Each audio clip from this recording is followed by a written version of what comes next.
Gikan sa 106.7 DYIS FM Radio Ugyon, ari ang Ugyon Balita, impormasyon kag mga pahibalo. Ugyon Balita. Maayong hapon sa tanan. Gikan sa Hulot Balitaan ka Radyo Ugyon. Yari na Ugyon Balita, Setyembre 21, 2023. Pulo ka rice trader sa Santa Barbara nakabaton ka 15,000 pesos nga cash aid. Santa Barbara pasok sa top 10 performing municipalities sa pag-implementar ka Canine Rabies Program. Santa Barbara isa sa una maka-avail ka Hog Centenaling Program ka Department of Agriculture. Ekspektaron ang mataas nga presyo kagatong tubig sa katapusan ka tuig 2023. Mga kandidato sa barangay kag SK elections ginapahanumdum ka rules and regulations sa pagpangampanya.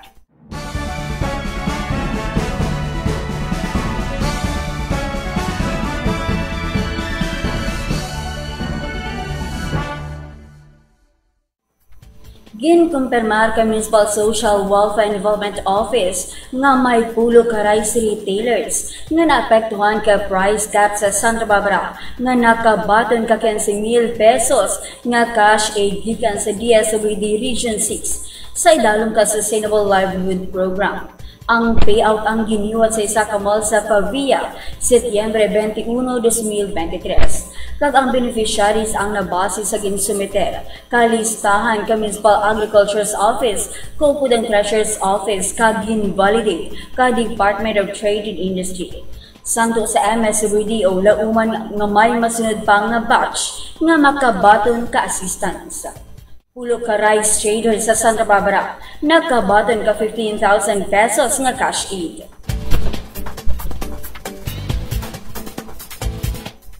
Base sa report ka Municipal Agriculture Office, pasok ang Banwa ka Santa Barbara sa top 10 performing municipalities sa pag-implementar ka Canine Rabies Program.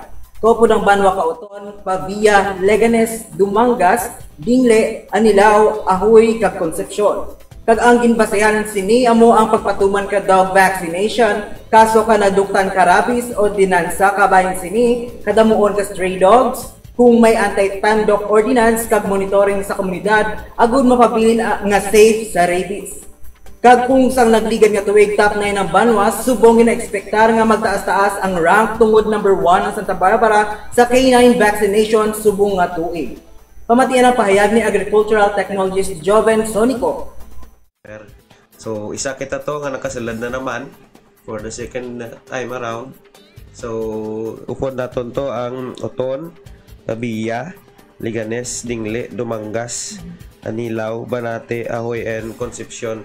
So isa kita sa top 10 performer sa Canine Rabies Program. All next year top 10 mangyapon kita kay number 1 kita sa Canine Rabies vaccination lang nga tuig.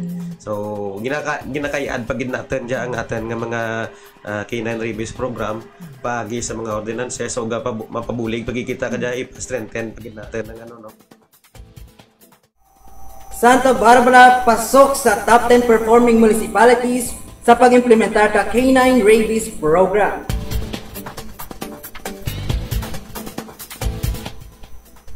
Isa ang Banwa ka Santa Barbara nga una maka-avail ka Hog Centenaling Program ka Department of Agriculture sa sulod ka 27 tanan ka munisipalidad sa probinsya ka Iloilo nga naapektuhan ka African Swine Fever o kun ASF. Kag sunod ka Agricultural Technologist Joven Sonico, nakasumiter na sila ka mga dokumento ka hog races kag may nakapasar na.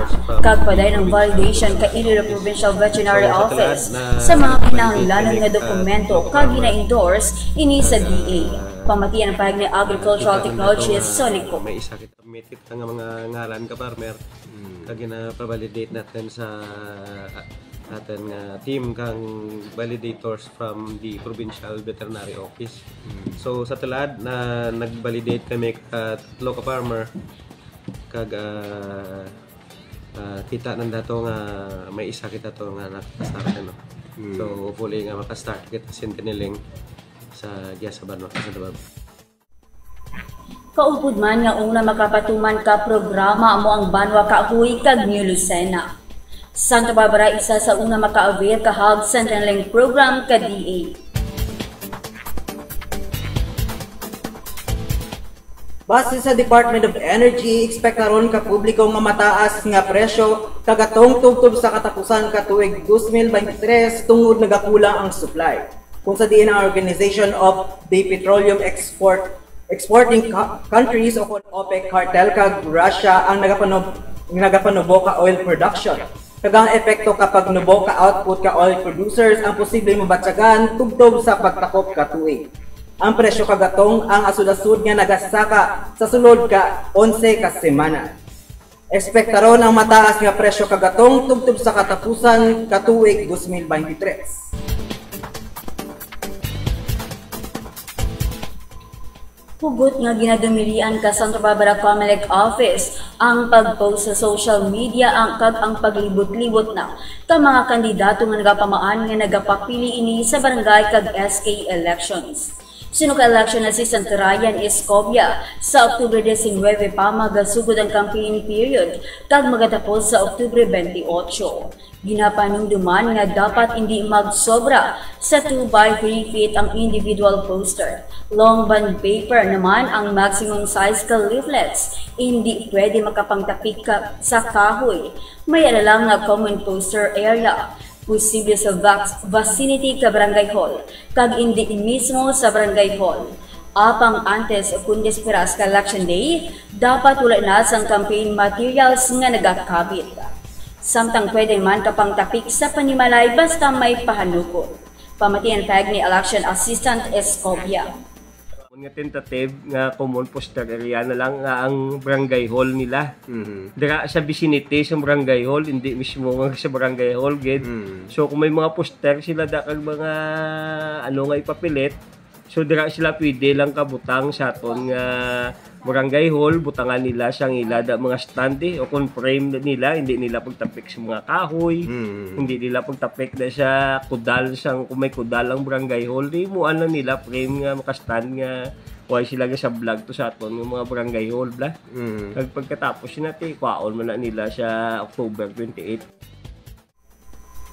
Mga kandidato sa barangay kag SK elections, ginapanundong ka rules and regulations sa pagpangampanya. Kag amuyatong natipon nga balita subong adlaw. Tibdibuha sa parang nga oras kag istasyon. Sa DYIS FM 106.7, ini si Eliza Cordero. Kag ako si JJ Bordon. Maayong hapon. Inyo nabatian ang mga natipon nga balita, impormasyon kag mga pahibalo. Nagikan sa Ugyon News Center.